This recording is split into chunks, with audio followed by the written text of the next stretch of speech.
This segment's being sponsored by the Tennessee Wildlife Resources Agency. Join us in preserving and protecting Tennessee's wildlife.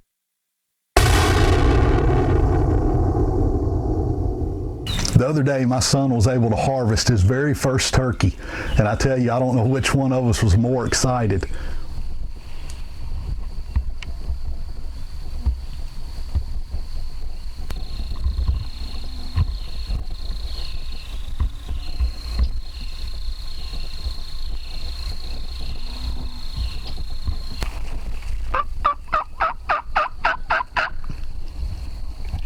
Yeah.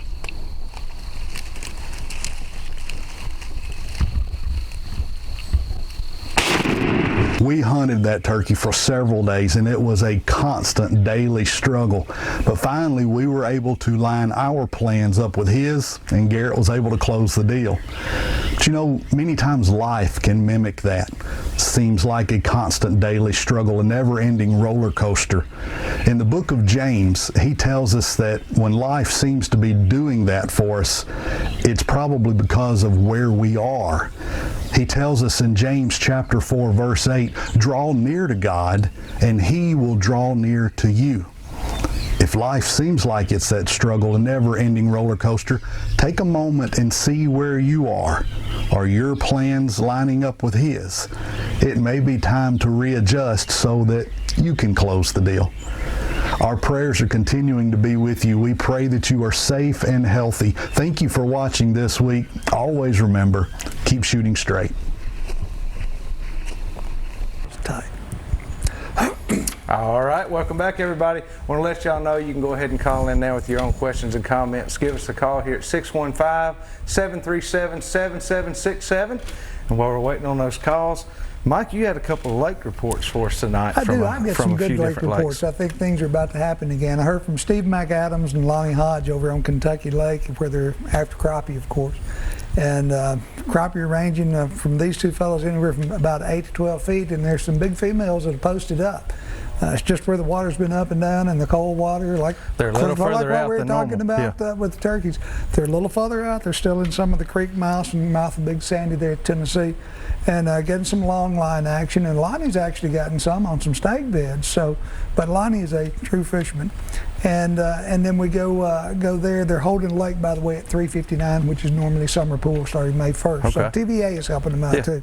The other one down in Gunnersville, Mike Carter. Mike's pretty big on the bass down there, and had a lot of flooding on Gunnersville. It kind of slowed up. Temps are coming back up. He's finding some fish on swim baits and shakies in the grass and on some stump beds, getting in some flats. Yeah. And we start getting some calm days. Hopefully, we'll go back to soft plastics down there. But he's caught some monster bass in the last few days. There's some good ones come out of Gunnersville. I fished a lot of places, but I've never gotten to fish Gunnersville, and it will happen soon. Well, we got the invitation to come film a child fishing. Y'all will be looking forward to that. That's happening soon. That's going to happen. Well, Mike, we got a couple callers here. Let's go.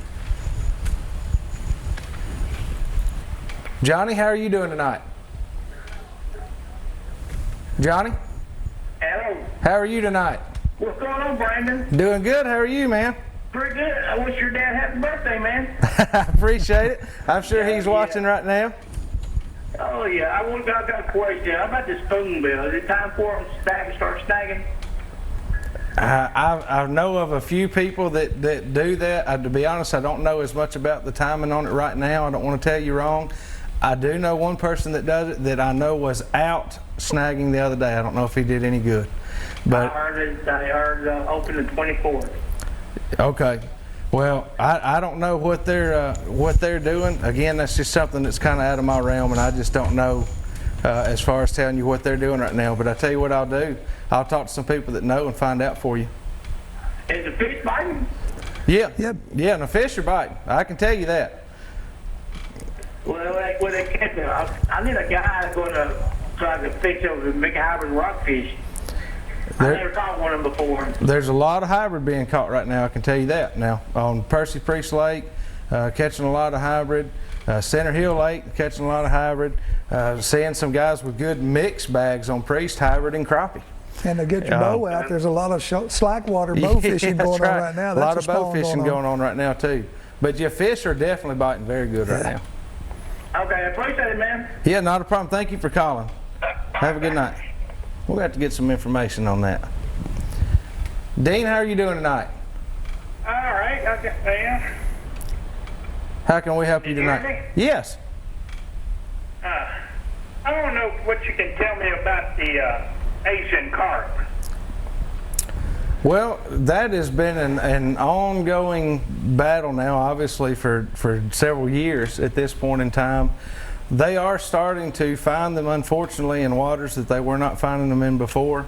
There have been multiple resources put towards trying to at least kind of head them off where they're at, I guess, so to speak, Mike. Yeah, kind of stop the transfer. You know, they're from putting here to sound sensors on the dams, trying to stop them at the dams because they're locking through is what they're doing, and they're ended up, you know, in the next waterway. Commercial fishermen have gotten very involved, which is a good thing. A lot of times you'll hear kind of these quarrels between your weekend fishermen, your commercial fishermen, but right now they're kind of saving their tail on this because they have found ways of using these carp. And they are catching them by the boatload. So they are selling them now to eat too. That's right. Yeah. And they're having carp tournament, your bow fishing tournaments and things like that. Some of them are geared literally towards trying to hunt Asian carp. Absolutely. So, you know, there are, again, just a lot of resources out there trying to fight this issue, but it is an ongoing issue, and I don't see it going away anytime real soon, you know. First thing the fisheries biologist said to me last week when I said, what can you tell me about Asian carp? He said, number one, there's a lot of them. Yeah, there's a lot of them. And he wasn't making a joke. He was concerned. The worst I have seen them personally is on Kentucky Lake, but I've heard reports from all over the place. But Kentucky Lake is eat up with them pretty bad. Yeah. So I hope that helps, and like I say, we'll continue to let y'all know anything that we learn new about the battle against them also. Thank you. Thank you. Have a good night. Randy, how are you doing tonight? Hey, Brandon, I live up here close to Normandy Lake, but I have not had a chance to get over there. Uh-huh. Can you tell me any kind of report that you've had on Normandy? Yes, I can. If you were watching the show last week, we had or it might have been 2 weeks ago, I could be wrong on that. We had a picture of Chris Snow, a friend of ours from Snowspin, and he had some nice smallmouth bass. He has been going to Normandy over the last week or two, and I mean doing very, very well. He's used an assortment of Snowspin lures that he makes. He's catching them with those. I would imagine the spider rig is involved, his little spider jig or whatever you want to call it. But yes, Normandy right now, they are doing very, very well in Normandy with smallmouth. I mean, bass in general, but Chris has done very well with smallmouth on Normandy the last couple of weeks. What about the crappie? I have not directly heard a crappie report there, but with the way that the bass are biting right now, I would say your crappie are on fire there also. All right, buddy. Thank you very much. Go catch you a boatful and send us a picture. Thank you. All right, have a good night. Bye. Sherry, how are you doing tonight? Pretty good. Hey, we want to get my granddaughter, she's fixing to turn 3 1st of June. Uh-huh. And we need to know how to get those permanent hunting and fishing licenses with everything closed up before she turns 3. Okay, the best way to really do that anyway is doing it online.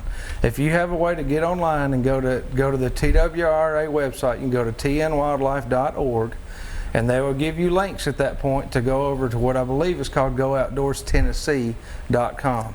But what I'm getting at is go online and you'll just fill out the application there online for the license, and you can pay your money online as well, and they will send your license with a certificate that can be personalized in the mail in just a few weeks. It took 4 about 3 or weeks, 5 3, weeks 4, maybe at most. Like but once you buy it, you're good to go. You'll have it. They'll give you a certification you can print off right then for confirmation. But that is the best way to get it, is just to go online. Again, that's tnwildlife.org, and they'll give you the links to go over and purchase the license. Okay, well, appreciate it. No problem at all. Thank you for calling. Thanks for getting those kids out there fishing. Yeah. Have a good night. David, how are you doing tonight?